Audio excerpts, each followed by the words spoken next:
$40 million. I hate to tell you this, but I got bad news for you. You're DEA? I'm Special Forces. We gotta figure out who set us up. Well, like we're working together? Yeah. No, like we're in the same area code. Together. Where's my money? It ain't down there, I can guarantee you that. Give me the keys. You want them? Come get them. What was uncalled for? 2 Guns. Make it rain.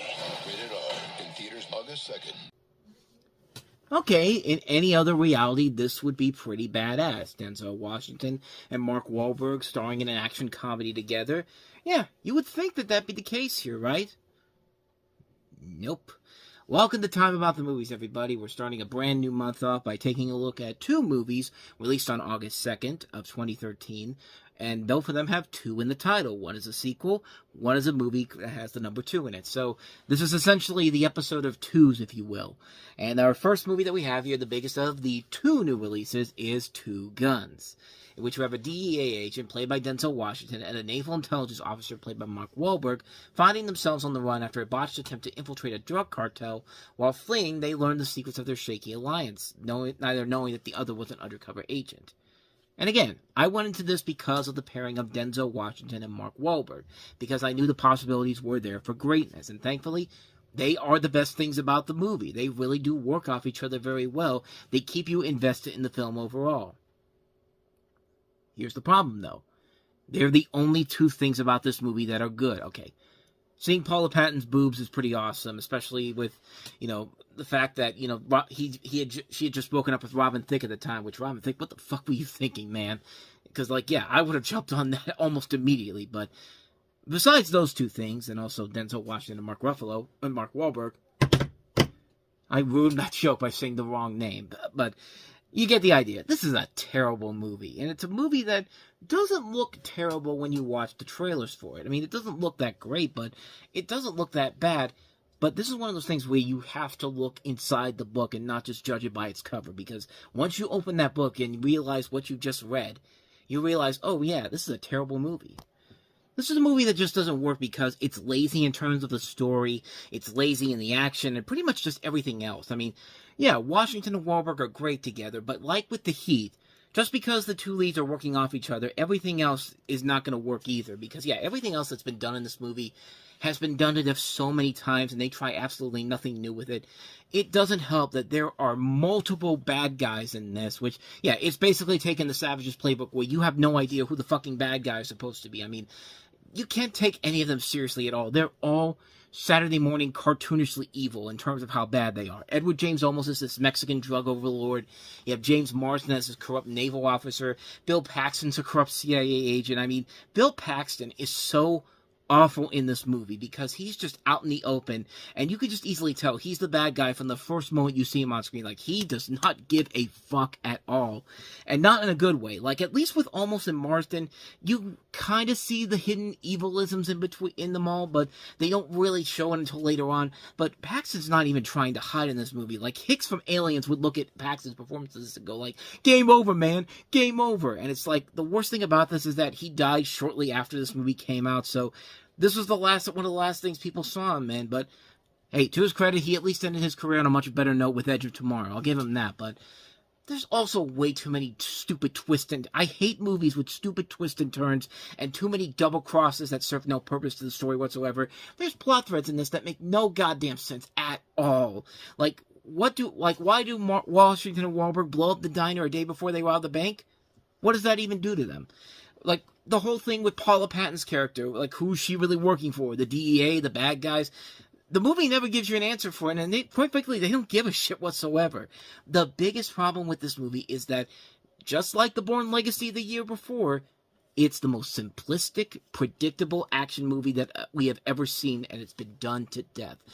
If you have to rip off The Bourne Legacy of all things, The Bourne Legacy, you have failed as a movie in general. But then again, I wouldn't expect much from the same director that gave us Contraband, Balthazar Koramahu, who, yeah, talk about 2 bad films in a row, but hey, to his credit, he did eventually find his way back with Everest a couple years later, which turned out to actually be his best overall film, and we'll touch on that in 2015, but 2 Guns is a movie I really went into with a lot of high expectations for, and it just failed to entertain on all levels. Washington and Wahlberg can't save the movie to save their lives. I mean, this is that movie that's uninspired, it's lazy, it takes the cheap way out, the story makes no sense, the villains are terrible, the twists are terrible. It's a terrible, terrible movie. Have I given you the point that it's terrible yet? I wanted so much better from this because of the people involved in it, and they just fail on every single level. Just a really bad movie overall, but hey, it's okay. This is just a blemish off of these two guys' work because their next two films would actually turn out to be really good films.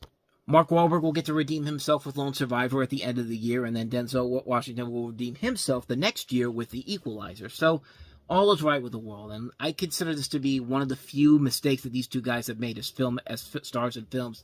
Because, yeah, it's really not their fault the movie is terrible. The movie just was bad all the way from the beginning to the end. So, yeah, take that for what you will. So, with all that said, let's go ahead and move on to the other two we have this weekend, a sequel, because the first film was such a success, and Sony said, "Great, get the Smurfs 2 out so we can have it out within 2 years. Go, go, go, go!" On July 31st, Hello! everyone's back. Let's get smurfing. George Lopez as Grouchy. Oh, I sprained my face. Christina Ricci as Vexy. Hello, kitty. With Katy Perry as Smurfette. Why are we going so slow? And Hank Azaria as Gargamel. Next. The Smurfs 2, rated PG in 3D and Real D 3D. You know your movie is terrible when George Lopez is the first name that shows up on the cast list. You know, forget Katy Perry, fuck Christina Ricci, fuck Hank Azaria. George Lopez is at the top of our list. You know you're in trouble. But, surprisingly, it's still better than the 2025 Smurfs movie. Yes, I said that. I will go to my deathbed saying that the Smurfs live-action movies are at least more tolerable than the Smurfs animated movies, especially the 2025 film. And this movie is terrible. Don't get me wrong. It's a bad movie, but they're at least trying with this. I mean, there's at least something I'll say about it that actually does kind of work, and I'll touch on it when I talk about this after I'm done with the synopsis here. The evil wizard Gargamel, once again played by Hank Azaria, creates a couple of mischievous Smurf-like creatures called the Naughties that he hopes will let him harness the all-powerful magical Smurf essence. But when he discovers that only a real Smurf can give him what he wants, and only a specific secret spell that Smurfette knows can turn the Naughties into real Smurfs, Gargamel kidnaps Smurfette and brings her to Paris, where he has been winning the adoration of millions as the world's greatest sorcerer. It's up to Papa, Clumsy, Grouchy, and Vanity to return to our world, reunite with their human friends Patrick and Grace Wilson, and rescue her. Will Smurfette, who has always felt different from the other Smurfs, find a new connection with the Naughties, Vexy, and Hackus? Or will the Smurfs convince her that their love for her is true blue? Whatever the fuck that means. I mean, the literal definition of true blue is unwavering in one's commitment, extremely loyal. And Madonna had the song True Blue as well, so what do they mean by that in the plot synopsis for this? But it doesn't really matter because, like I said, this is not a good movie. I'm not saying it's a movie that has to be seen, but it says a lot when the two live-action Smurf movies at least had more something at least tolerance to it than the animated Smurf movies did, The Lost Village and the 2025 Smurfs movie. I mean, this movie is bad. Don't get me wrong, it's a bad movie, but there are some things I do like about it. Like, once again, Hank Azaria is pretty good as Gargamel, and I like the fact that he's essentially made a living as, you know, this guy who has all this magical powers, and he puts it into work in Paris. That's a fun little idea here. I even like the idea that you have these two other Smurfs, played by Christina Ricci and J.B. Smoove, who try to seduce Katy Perry's Smurfette character over to their side overall, and, I mean, that's a fun concept overall you can have to work with here. But other than that, though, that's pretty much all I gotta say about the movie. Fun concepts, just not a good script overall here. And it's a movie where it shuts your kids up for about an hour and a half. And yeah, I usually badmouth movies like this, but when I watched it, there was nothing about it that I really hated about it. It's just kind of like, we're doing this again, really? Like, how many times can we do the same fish out of water story with these Smurfs in general? Because we've seen at least 3 movies with them doing the fish out of water storyline here. And it says a lot when the first one and this one are the ones that actually try to put some effort into it. And this is Roger Gosnell, the same guy that ruined the Scooby-Doo for a generation. I'm sorry, the Scooby-Doo movies are not good movies, but hey, then again, they did lead to Matthew Little eventually becoming the official voice of Shaggy and all that, so take that for what you will. And introduce us to Linda Cardellini, of course, most of the world to Linda Cardellini, so can't go wrong with that. And again, Freddie Prinze Jr., Sarah Michelle Gellar got married. What am I saying? The Scooby-Doo movies maybe did do some good for the world, even though the movies are not memorable at all. This, however... yeah, this is not good. I mean, the storyline with Neil Patrick Harris and Jayma Mays being brought back in here because now they have a kid who was actually Jacob Tremblay in his film debut, and then they got to bring in his Neil Patrick Harris' stepfather, played by Brendan Gleeson, which feels really unnecessary. I mean, you could do this movie without bringing back Neil Patrick Harris' family into this. I mean, there's so many better things you could be doing with a Smurfs film in general. And sadly, no one has been able to open up that opportunity of what they can really do with it. They just look at the Smurfs as the minions for the minions, except they're blue. And a studio like Sony or Paramount sees their success at the minion success at Universal. It says, we want our own minions. Well, we have the Smurfs out here. Let's turn them into the minions. Let's make them the most obnoxious characters ever. Except the minions actually do have funny moments more times than not. The Smurfs, when it comes to movie form, not so much. The best thing that's ever come out of the Smurfs since the original movie was the Christmas Carol that came out after the first film came out. I mean, that's easily the best thing that's come out because it uses the animation that looks very similar to the 80s TV show, which I grew up with. A lot of people grew up with that. I mean, but then other than that, though, that's about it, man. These movies are not good movies. And I would never say it to any person that's not, any kid out there who's not, to anybody that's not a little kid, to see these movies, because these are not good movies in general. If you really want to get out there and see a really good Smurfs movie, go back and watch The Smurfs and the Magic Flute. And even that one's not great, but it's like the original animated series. It's at least trying, and it's at least not going into these lame territories to try to jiggle, be the equivalent of jiggling your keys in front of a baby to get them quiet. I mean, that's what most of these movies are pretty much, and yeah, it's not really something I would say that anybody out there should watch. I mean, if you've literally nothing else on, like the world has come to an end and there's just one TV channel that's playing The Smurfs 2 at any time, I would say shut that off. But if you have to watch television, it's not going to hurt you to watch it one time. Other than that, though, there's no reason to watch this movie if you're not a Smurfs fan or a little kid. Just, yeah, not a good movie at all, but hey, it's at least better than the recent animated movies, which I don't think I would have ever thought to say that about anything, because, usually animation's better than live action, and yet with the Smurfs, I would rather watch the live action movies than the animated films again. Really, I would. There's nothing left down here. They have it all on Elysium. Food, water, medicine. Cancer removed. And they'll do anything to keep us out. Shoot them down. I think I can help get you up there. What did you do to me? You can save everyone. When can I go?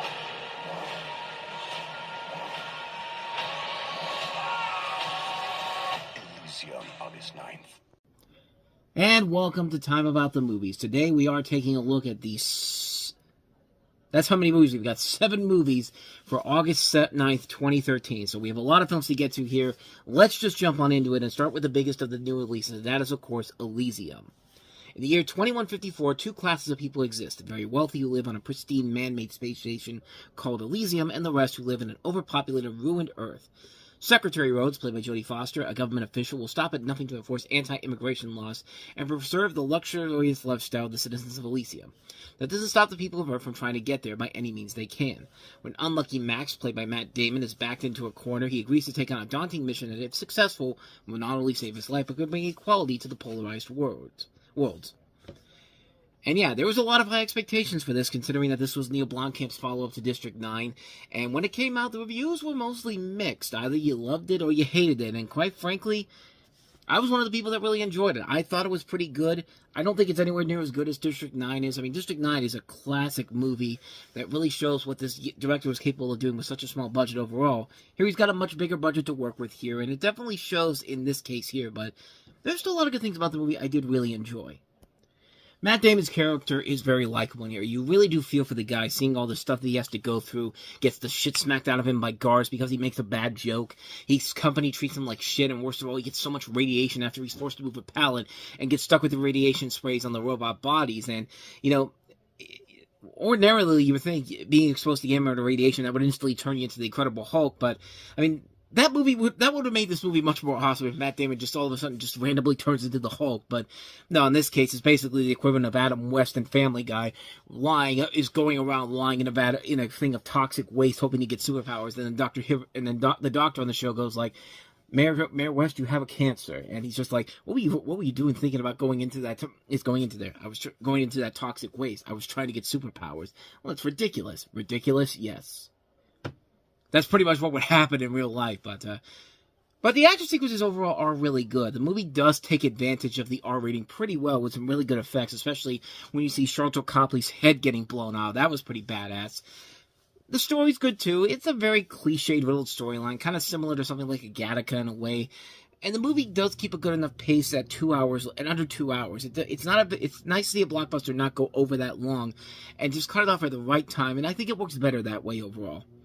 The biggest flaw of the film is that a majority of the characters are just pure evil, and they show no signs of remorse for anybody else but themselves. I mean, Jodie Foster is basically a bland character, kind of like a mix of Angelina Jolie as a Frankie and Sky Captain in the World of Tomorrow. But Angelina Jolie was trying to help the heroes in that one. This one, it just feels like she's just playing a stock bland character. I mean, both of these performances sound really close, in all honesty. And Charlton Copley's basically playing another bad Saturday morning cartoon villain in this. It's because of that voice he has. He's got like a mix between a voice of Mad Max, Bronson, and Yosemite Sam all rolled into one. It's not intimidating whatsoever. But, yeah, like I said, Elysium's nowhere up to the levels of District 9, but it doesn't really have to do that. It's a tough act to follow. And for a second film from this director, I think he delivers just enough overall. A good story, you have sympathy for the main character, some really good effects overall, some really great action sequences. If the villains were better handled, I think this could have been a whole lot better. But, hey, enjoy it while it lasts, because after this, he would make the beginning of the downfall of his career with Chappie, which is one of the worst movies I have ever seen in my life. And you can see the video on that, or you can wait till we get to 2015 to talk about that. But, so yeah, that is Elysium for you. So let's go ahead and move on to our next movie, and that is We're the Millers. All right, Rose, I need you to be my wife. To go to Mexico with me, and then we drive home together in an RV. And that RV has a little bit of pot in it. You have a baby! I get my hands on that baby! Please don't kiss me! Oh my God! Who loves campfire games? What is that? The You know what that rocket is? Is that a or, cucumber? It's a big black...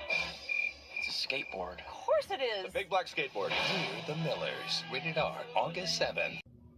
I mean, any movie that starts off with Jennifer Aniston looking sexy as hell, even with that black wig of hers, I mean, of course you're going to go see the movie, and you're probably going to enjoy it if you liked her in Horrible Bosses, because I'm glad she took that approach for a little bit of her time, but this is a good movie, though. After being robbed on a week's take, a small-time pot dealer named David, played by Jason Sudeikis, is forced by his boss, played by Ed Helms, to go to Mexico to pick up a load of marijuana. And in order to improve his odds of making it past the border, Dave asked the broke stripper Rose, played by Jennifer Aniston, and 2 local teenagers, played by Emma Roberts and Will Poulter, to join him and pretend they're on a family holiday. And, you know, this is another one of those movies where this is one of those movies that the studio puts out in August because they know the raunchy comedy is going to do very well. And we've had some R-rated comedies early in the year. Most of them have been pretty bad, like Hangover Part 3 and The Heat, but This Is the End was pretty good. I mean, This Is the End was still pretty good overall. And, you know, Where the Millers comes out, and I don't think it's as good as that movie, but it's still pretty funny overall. It is definitely a very enjoyable movie all across the board here. It works because it knows exactly the type of film it wants to be. I think Jason Sudeikis is very funny playing in this. He's got a bright future overall with these leading roles that will, of course, later would show in TV form with Ted Lasso. I'm glad to see Jennifer Aniston steering away from those awful romantic comedies and taking on these more raunchier roles. I mean, she was great in Horrible Bosses, and in this, she's really good too, playing this stripper. And she has a lot of the film's funnier moments, even in the outtakes where the cast is just singing the song to friends. Like, it's a great blooper overall, and actually was legitimately funny when you really watch it overall. Emma Roberts and Will Poulter are really good in here, playing the sister and brother in here of this fake family. Ed Helms as Sudeikis' boss was pretty funny in here. A lot of great actors in here. Catherine Hahn, Nick Offerman as the other family that the Millers come across. I mean, Offerman's just fantastic in this movie, man. But it's Nick Offerman. The guy can very rarely do no wrong overall. The comedy in here is really good, and a lot of the jokes that were in the trailer do pay off in the movie, like that joke you saw there with the baby getting run over. But the scene is great. But the scene where Kenny, Will Poulter's character, gets bitten in the testicles by a spider is perfectly built up, and when they actually show the payoff, it's the funniest thing in the fucking movie, man. I was laughing so hard the first time I saw it. Some bits do go on a little bit too long. They have one in particular where there's one thing going on in this where you have a conflict that's happening between Kenny and Offerman and Han's daughter, who really looks like a young Scarlett Johansson in North. Like, if you saw her in that movie and see the girl in this movie, you know exactly what I'm talking about. But bits like that go on way too long, and really, the comedy in that case doesn't really work all that well. But there is a lot here that I do think really works overall to say that this is something that you really should see. I like this movie a lot. There are parts that go on a little bit too long and feel unnecessary to the story, but compared to some of the other R-rated films that came out this summer, this one definitely succeeds more because of how silly and over the top it is. The characters are great, jokes that do pay off in a good way. I mean, it's not This Is the End, but it's still really good enough overall. It's still a really funny comedy that is definitely worth checking out overall. A really great film. So now let's go ahead and move on to our next movie, which has a pretty interesting history behind it. It's Disney's latest animated feature from the world above cars. This is Planes.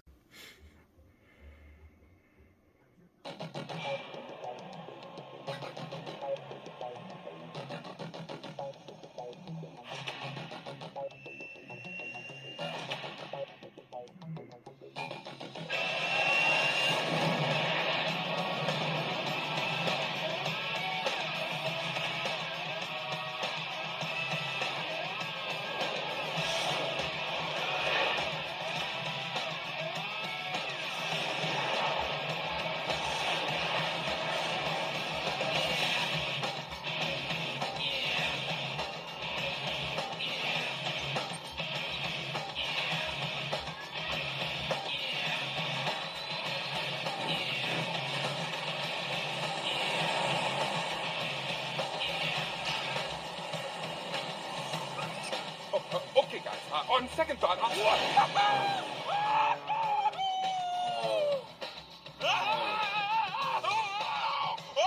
think you'll be okay? Yeah, I think so.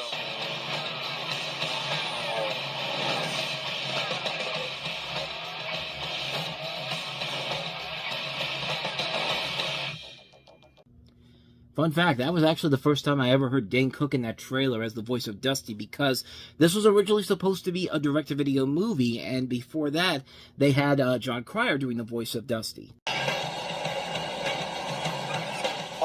Okay, guys, on second thought,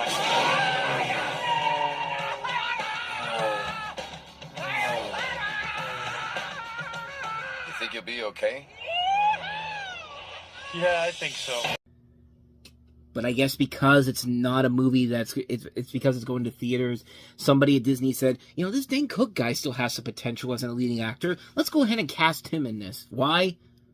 I don't know. But it doesn't make any sense because John Cryer was literally in Hot Shots. He was literally in the parody of Top Gun Hot Shots. It made sense to put him in a movie like this, but I mean, he was also one of the big stars on 2.5 Men at that point after Charlie Sheen left. I mean, the guy won an Emmy for lead actor in a comedy series, which still baffles me to this very day, because wasn't Ashton Kutcher supposed to be the guy that was supposed to be the leading actor in that show after Charlie Sheen left? I don't know, that's just a whole other thing altogether. But this is Planes. This is a movie, of course, that takes place, it's a spin-off of the Cars franchise, and it follows Dusty Crophopper, played by Dane Cook, who's a crop duster plane in the town of Propwatch Junction, who wants to complete the Wings Around the Globe racing challenge despite his fear of heights, and with the help of a naval aviator, Skipper Riley, played by Stacy Keach. And they're not the only two stars in this movie. This thing is stacked with some notable names in there. Priyanka Chopra, Brad Garrett, Terry Hatcher, Danny Mann, Julia Louis-Dreyfus, Roger Craig Smith, John Cleese, Carlos Alazraqui, I don't even know if I'm saying that name right. Sinbad is in here. They even have Val Kilmer and Anthony Edwards from Top Gun in this movie. I mean, they stacked this cast in here. Actually, he was in Top Gun. For some reason, I thought he wasn't, but I thought he might have been too young for that. But no, that was him in this movie. But yeah, this is a really odd thing for this particular film, and it's not made by hacks either. I mean, this is directed by Clay Hall, who's a guy that has worked on a lot of familiar things. He's done a lot of stuff for Film Roman with The Simpsons, King of the Hill, Bobby's World. He did Father of the Pride. He did Family Dog. He was an assistant animator on American Tail. So this is not made by a hack director overall, but the biggest problem with this film right from the get-go is that it does not need to exist, and it clearly is made to solely cash in on the Cars franchise's success over the years, and it just doesn't work. Yeah, the animation does look pretty good for a movie that was originally supposed to be a direct-to-video feature. The cast overall is not that bad in here. I'll give him that. I'll give Dane Cook this. This is probably the best thing Dane Cook has ever been in terms of a film outside of, since Dan in Real Life, honestly. I mean, he was great in that movie overall, and really got to, in that Mr. Brooks, where he really got to show his acting chops overall in here, but it's a movie that solely relies on cheap kids' jokes, a lackluster story, zero effort actually trying to bring something unique or different to it. I mean, it's basically a movie that is, hey, we could take the concept of cars and put it into the world of airplanes. Genius! Which really it's not. It's a movie that is about as pointless as you can get with it. It's a movie clearly made because of the Cars franchise's success over the years. It doesn't work as a film. It's just filler to shut your kids up for an hour and a half while the parents are doing something else entirely, while they're banging in the back bedroom, or somebody's having an affair with another person. It's that type of movie that keeps your kids quiet so you don't have to deal with the consequences afterwards. Yeah, it's just not a good movie. The sequel, on the other hand, we'll touch on that in 2014, but I'll just tell you this much. I'm kind of glad this movie was a success because they at least took some life into it with the second. They actually took it into the second film and said, you know, we can actually do more with this universe overall and actually make a good film out of it with the next film that they'll do. But again, we got to wait until next summer for that. But I guess it'll be worth it after all. So there you go. That's Planes. So let's go ahead and move on to our next movie, and that is another sequel, Percy Jackson's Sea of Monsters. Only our finest hero has the power to save our home. Harry Johnson. Actually, it's Percy Jackson. Whatever. Luke, you're not the only half-blood who's hard to kill. He's gonna destroy the whole world. Just hang on to something.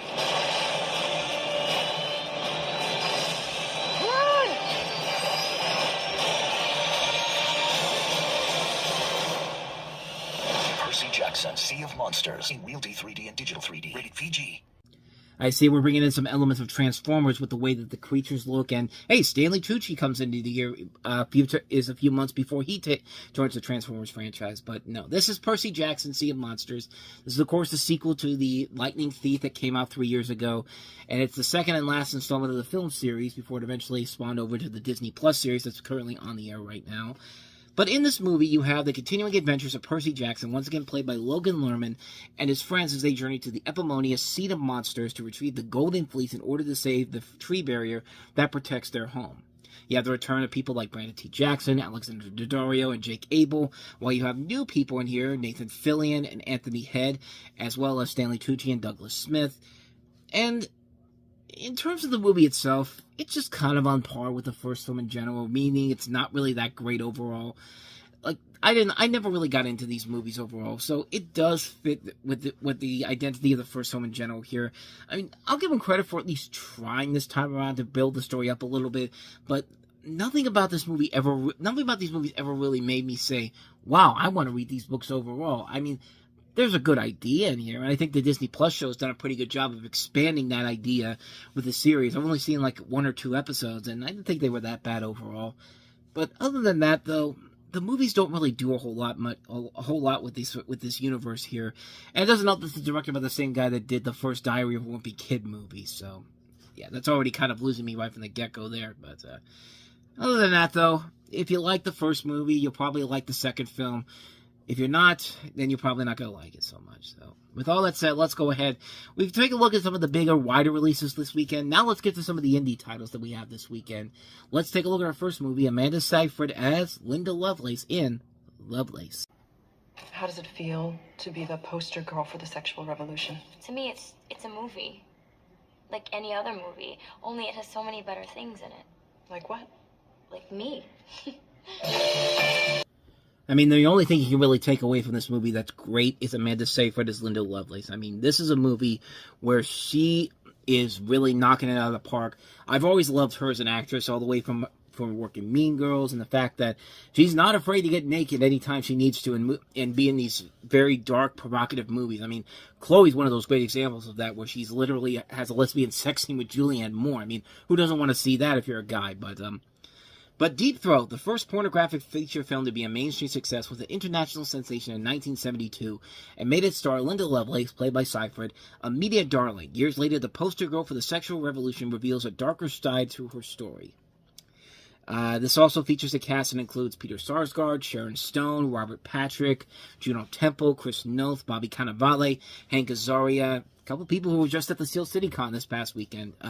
Robert Patrick and Hank Azaria, Adam Brody, Chloe Sevigny, James Franco, Debbie Mazar, Wes Bentley, Eric Roberts, who was in another film that was very similar, something like this, Star 80 back in the day, about the story of the death of who's that chick's name? Dorothy Stratton. But Lisa Gay Hamilton in here.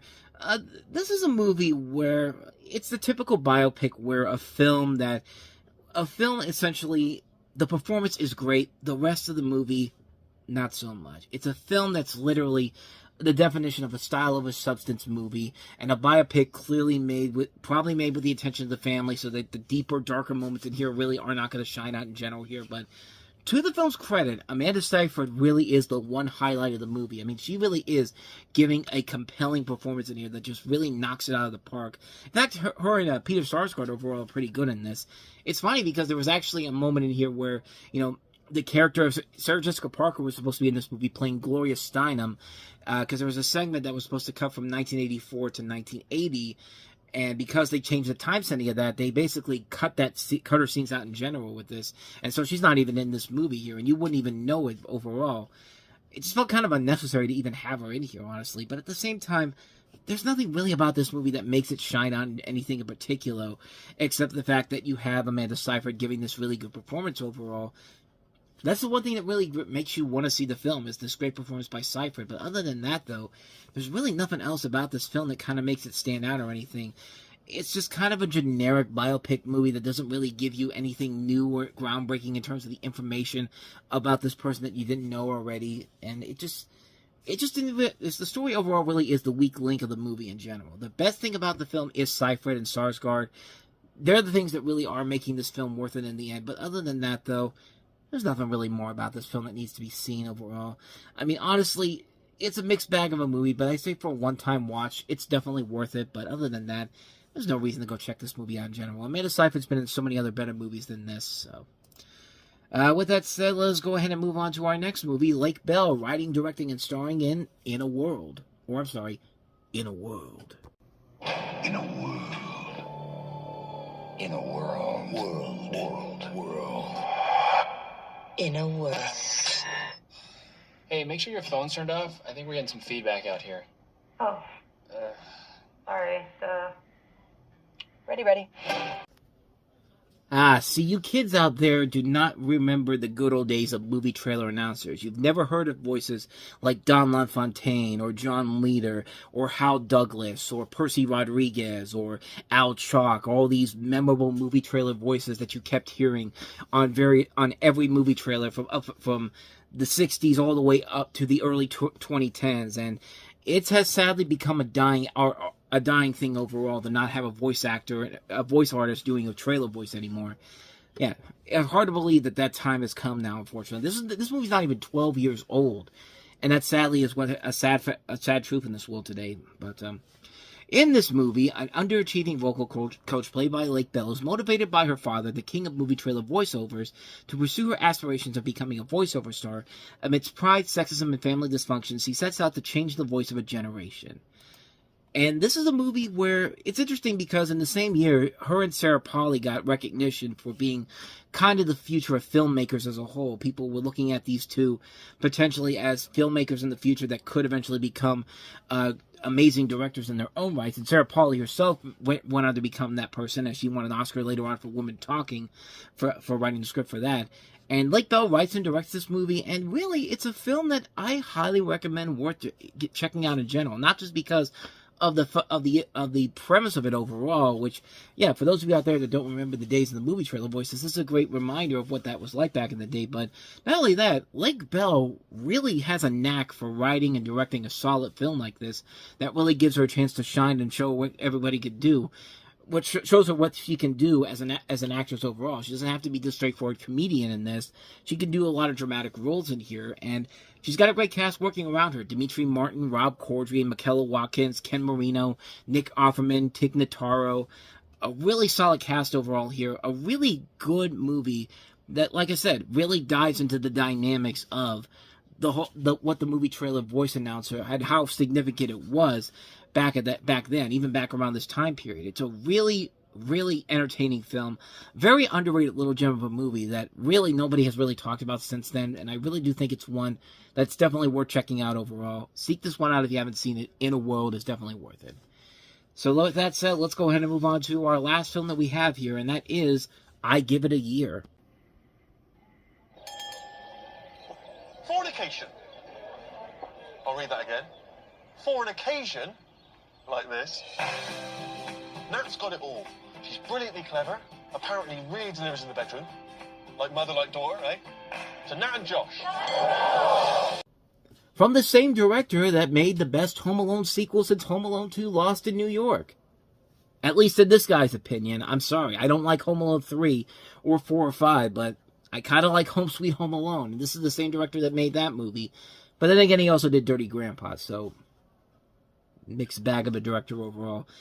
But after a 7-month-long passion-filled courtship, 30-somethings Londoners, Natasha Redford and Josh Mosh get married despite there being mismatch in personality and temperament, something that their closest friends and family members can see, some who predict the marriage won't last a year. Even if Nat and Josh themselves don't see it. Nat, a marketing computer manager, is more professional and controlled. Josh, a novelist with a current case of writer's block, is more carefree and childlike. 9 months into the marriage, Nat and Josh have their first session with arguably the most distracted marriage counselor in the city, their session which may be the deciding factor in whether they continue to be husband and wife to each other. Their issues over the preceding 9 months are told in flashbacks and include little idiosyncrasies which annoy the other, and tensions with each in-laws, and beyond the general differences in their personalities. But what may be the biggest threat to a happily ever after for them as a couple may be temptation with others to who, at least on paper, each is more well-suited. For Nat, that temptation is client Guy Harrop, an American manufacturer who, unknown to Nat, hired his firm solely in his personal attraction to her. For Josh, the temptation is his old girlfriend, Chloe, an aid worker who only recently re-entered his life after a 4-year stint away working in Africa. The two of them are in therapy, never having really broken up in the first place. And essentially, this is basically the 5-year engagement, except actually done well. Well, well's kind of an understatement. It's done better, if you will, than the 5-year engagement did. Because the 5-year engagement was a movie that started off strongly, but then went down this predictable road of just lackluster, cheesy jokes that weren't funny, and you feel like we're above by the people that made Forgetting Sarah Marshall, who made that movie. This one is better, but not by that much. The cast in here, the two leads, Rose Byrne and Ralphie Spall, they work off each other very well. Anna Faris playing Chloe is pretty fun in here. Simon Baker playing Guy is pretty good. You see Stephen Merchant there, Minnie Driver, Jason Fleming, Olivia Colman. A really strong cast involved in this movie, and it's a film that kind of almost works, but not really. But like I said, it did a better job of being more ambitious to it than something like The 5-Year Engagement was, which I think is a film that's very similar to this, but done better. That film just didn't work. This one, slightly better. One I would say for a one-time watch. Maybe it's worth a recommendation, but other than that,